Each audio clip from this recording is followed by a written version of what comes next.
Bonjour à tous, aujourd'hui nous allons tout vous dire sur la procédure slow, une mesure cruciale pour assurer la sécurité pendant la course. Cette phase importante nécessite une parfaite communication entre la direction de course et les commissaires de piste.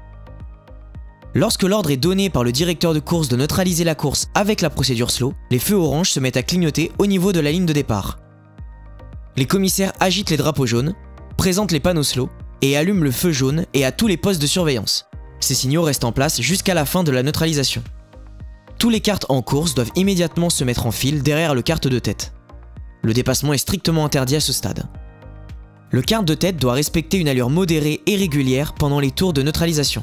Les autres karts doivent rester en formation aussi serrée que possible derrière le kart de tête.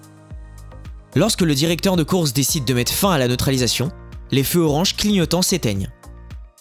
C'est le signal que la course va être relancée au passage suivant sur la ligne de départ. Dans le dernier tour de neutralisation, les panneaux slow sont maintenus et drapeau jaune présenté immobile. Le feu jaune est éteint.